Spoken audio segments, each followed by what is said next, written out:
Welcome back to another episode of Uploaded and Unfiltered, the podcast in which I, your host, Jermaine, talks about the creative journey and the creative journeys of others thus far.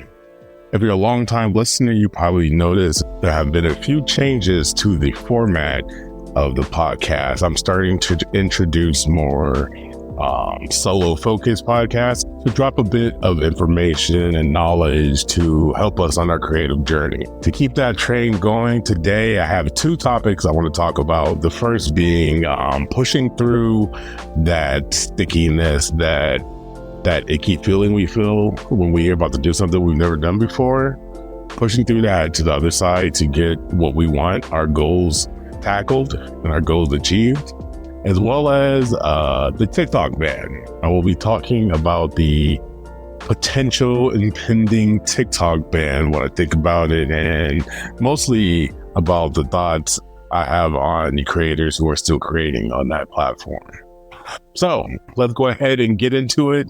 Life has been amazing lately. I've come through with a few new ideas for the podcast. My foray into video podcasting last week helped me a lot. It helped me understand a few things that I want to get done, a few things that I want to do differently, and a few ways to actually market the podcast in a new and fun way, at least for me. This journey has been so rewarding so far, and I can't believe it's only been 8 months, and that's 8 months of not missing a week of the podcast. So I'm gonna go ahead and congratulate myself. Remember, it's very important to seek out or acknowledge your achievements. Not only acknowledging them will bring them to mind and tell your brain that, hey, more stuff like this. I want this to happen more. Show that enjoyment, enjoy the win, and push forward. So that's what I'm doing right now. 8 months, no miss podcast. I'm super proud of that. I'm still amazed that it happened, but I'm not surprised. So anyways, again, the first thing I want to talk about this week is pushing through the uncomfortableness to get to the other side of what you want. And what I mean by that is today was a perfect example laid out in front of me with my oldest daughter. So it's story time, as you could have guessed. So this Sunday, my wife had a meetup for her employees at the office that she owns. Yes, she owns her own building.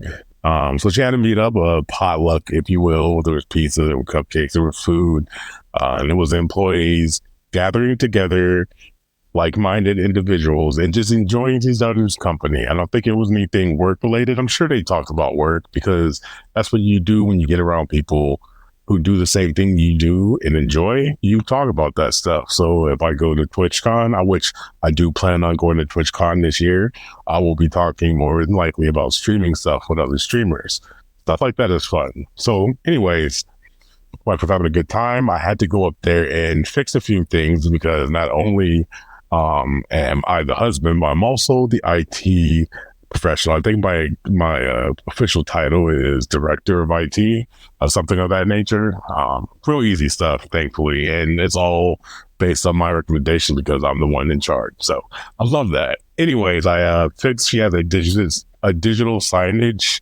It's basically a Raspberry Pi that displays information that she's made in Canva. It looks super professional. It's a little janky to get onto the Wi-Fi. I'm still trying to figure that out.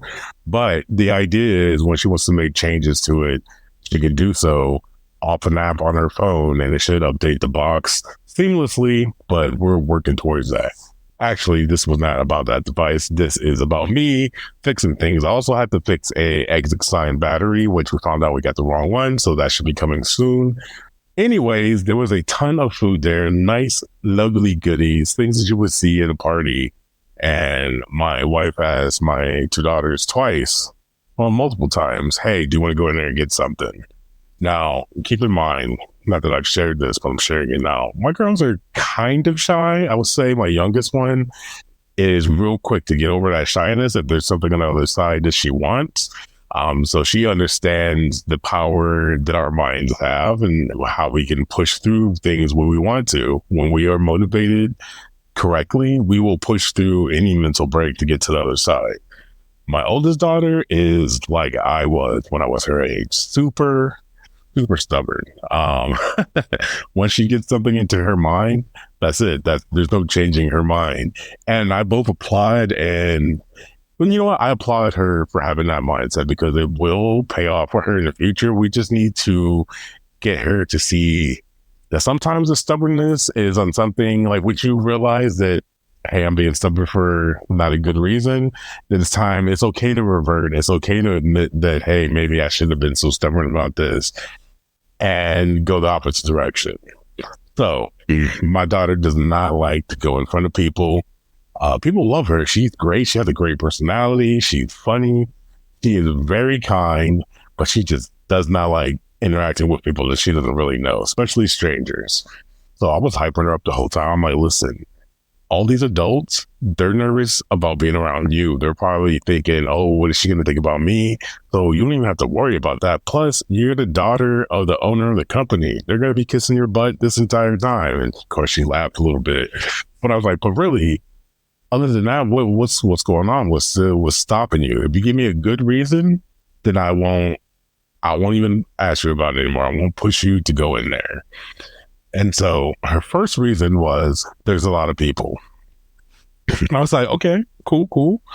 What do you mean by there's a lot of people? And she's like, there's just a lot of people. And I was like, okay, then what does that mean? And we just sat there for 5 minutes. I was like, there's no rush. Like, I want you to really think about what does that mean in regards to you going in there and getting some pizza or getting a cupcake. And at the end of 5 minutes, we both agreed. It's like, okay, that's not a good reason. We couldn't think of a reason why there's a lot of people would prevent us from going in there. And I was like, what's going to happen? You're not going to die. You're not going to pass out. Nobody in there. And mind you, this is a room full of therapists. Nobody in there is going to make fun of you. So that's not going to happen.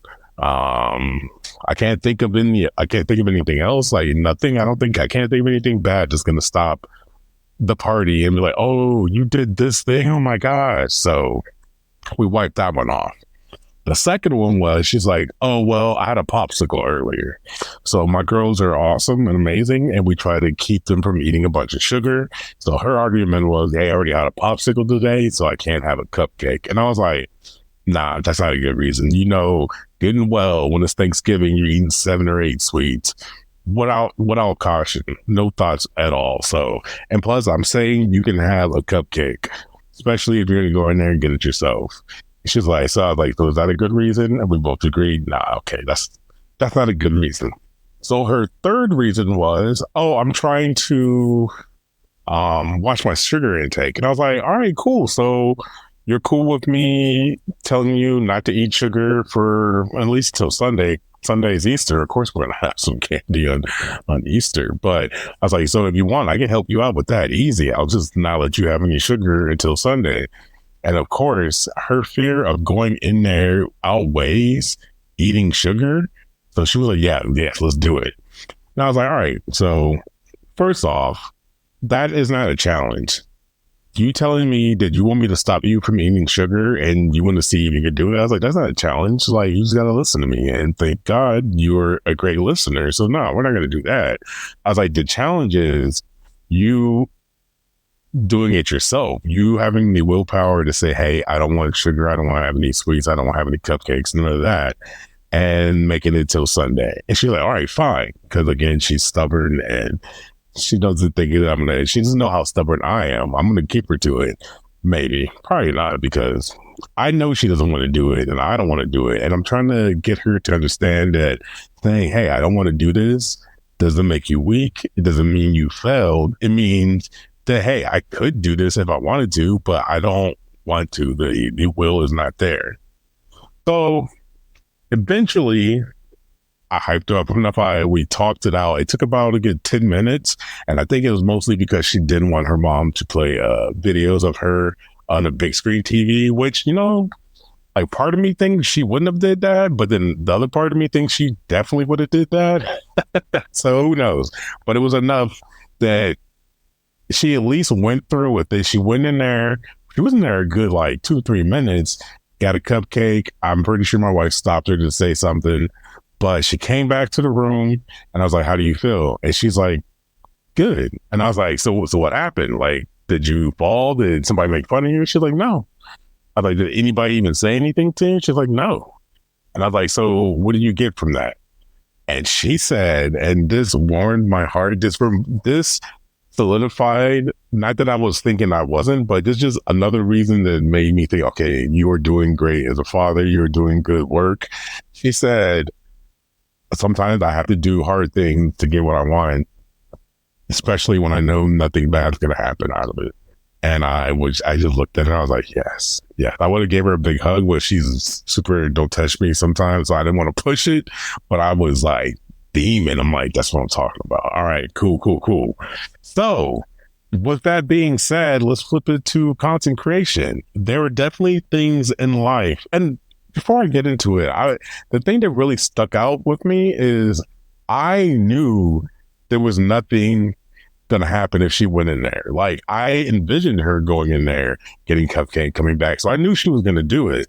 And her little sister knew that she was going to do it. And her little sister, again, sugar is one of her main motivations in life. So she was like, at first she was like, oh, I don't want to do it. And then she was like, oh, you eat cupcakes? She definitely had like 2 or 3 brownies, a cupcake, some chocolate.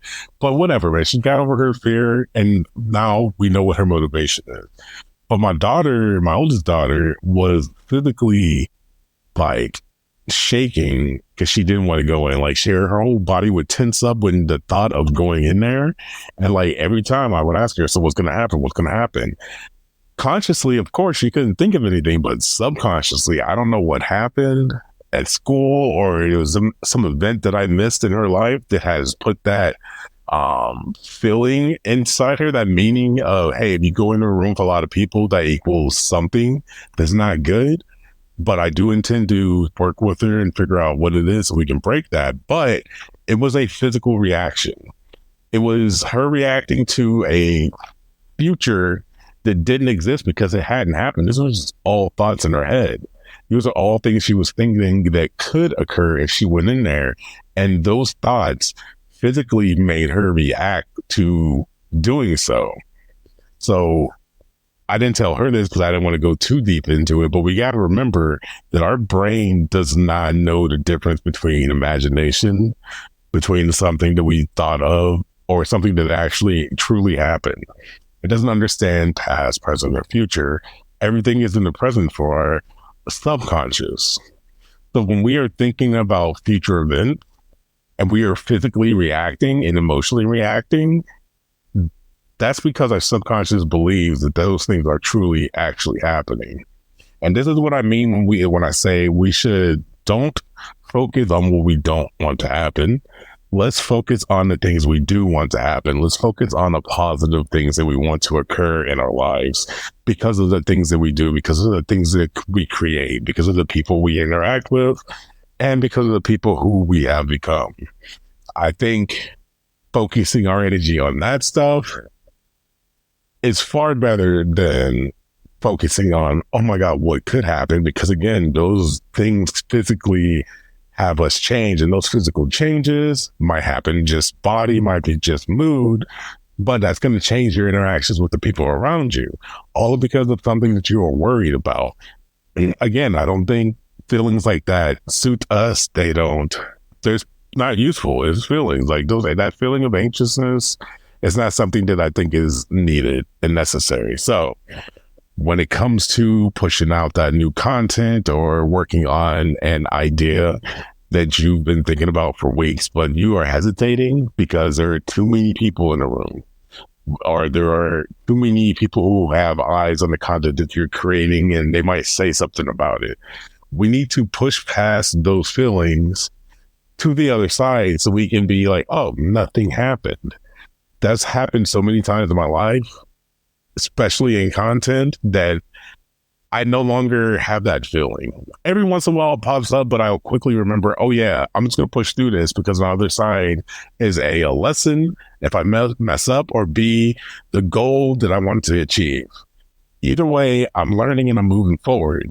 And like just that thought alone has excited me and has me pushing forward with the content that I want to create. So the last thing I want to talk about is in regards to the TikTok ban that could potentially be happening. As we all know, there are a lot of people who have made a living on TikTok, who have been able to quit their full-time jobs and make small businesses online because of TikTok shops, or maybe just because of their content in general. It's been lucrative, and I don't want to say that there are people out there who see this and they're like, hey, these people are getting independent from the systems we have created. We got to get rid of this. I don't want to jump into conspiracy theories. There's a lot of them out there, but I will say this. If it comes down to TikTok having to sell to an American company or being banned in the US, the US only makes up, I think it was 10% of the user base of TikTok, which money-wise is not enough for them to sell their intellectual property to a company in the US. So they would forgo having US users, unfortunately, and they will just get themselves banned. Business-wise, that's what makes the most sense. And unfortunately, unless something changes, which I do think, I can't tell you why, but again, I'm in this world of positivity. I do think that they won't ban it. And I do think that they won't sell, because I don't want them to sell to an American company for a host of reasons. But I think there's going to be some type of loophole there. The government, the Senate, someone's going to realize, hey, we have a lot of Americans making money on this app, and if we ban it, then we're going to have a larger problem on our hands. So I don't think it's going to get banned. Regardless, a lot of people do think it's going to get banned. And for those people who do think that and who continue to make content on TikTok, I want to say that characteristic is the one of someone who knows exactly what they want out of life and knows that what they believe in is going to happen one way or another. They're not letting the impending possibility of a ban stop them from creating content. They're pushing forward and they're making content. Some of them are making content about the ban, which I think is hilarious, but others are still pushing forward with their content they've been making. Now, TikTok's not the only place you can put this content. Yes, a lot of people solely make content on TikTok, because I feel like for some reason it's easier for them to make money here, but they will have to get into the mindset of, hey, I got to move my content elsewhere if I want to continue the lifestyle that I've created for myself.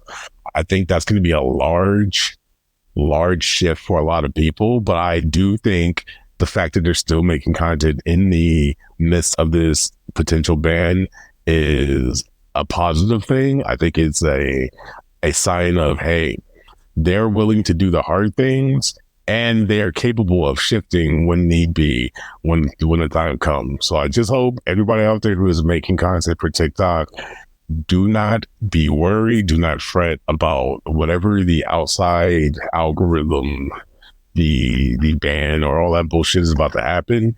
You're going to continue to make content somewhere. Like, TikTok is not the only place to create it, so don't let that discourage you from creating content, and don't stop. Like, if you've been making content on TikTok and you just now find a groove, like, keep pushing, because you never know what's going to happen. And like I said, who knows what Instagram is going to do? Maybe they're like, hey, TikTok is getting banned, we're just going to open up the rule set so it matches what TikTok was doing. So as far as uploading videos, they'll let you do longer than 90 seconds, all that fun stuff. Again, you don't know what's going to happen. So let's just band together, stay positive, keep a positive mindset, and think, you know what, something dope is going to happen out of this. I don't know what, but that's what we're moving towards. I just wanted to drop those few things that were on my mind. I'm starting to enjoy this solo podcasting. I could just talk about whatever I want, and nobody can stop me. I love that. Anyways, I hope y'all had an amazing weekend. As always, tell your loved ones you love them. Make sure that the people that you appreciate and make a difference in your life know that they make a difference in your life. Don't be stingy with that information. And as always, protect your mental. Keep creating content. I'll talk to you in the next one. Peace.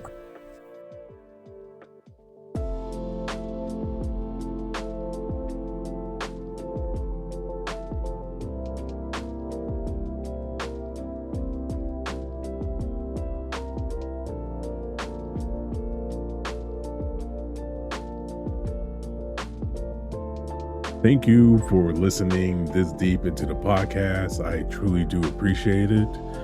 If you enjoy what you heard and you want to get this podcast to a state where I can actually make even more changes in creators' lives, please share the podcast with those that you know. They probably can get some enjoyment or some information from the podcast. Head over to upun.buzzsprout.com. That is upun.buzzsprout.com to check out where the podcast is hosted. On that website, there will be a variety of different places where you can actually subscribe to the podcast. And if you do subscribe, I would appreciate a rating and a review on whatever platform you listen to this on. Those ratings and those reviews help the podcast elevate into a higher level so I could become more discoverable in searches and things of that nature. Also, check out the website uploadedandunfiltered.com if you want to check out every guest that's been on the podcast, as well as links to their content as well. Last but not least, if you want to financially support the podcast, you can do so at buymeacoffee.com/uploadedandunfiltered. Set up a donation site there. All money that goes there will be directly poured back into the podcast to help for hosting and things of that nature. Again, thank you for listening. This has been a project that I have dreamed about building, and it is here and we're doing it, and I am nothing but excited for its future. Until then, I'll see y'all in the next one.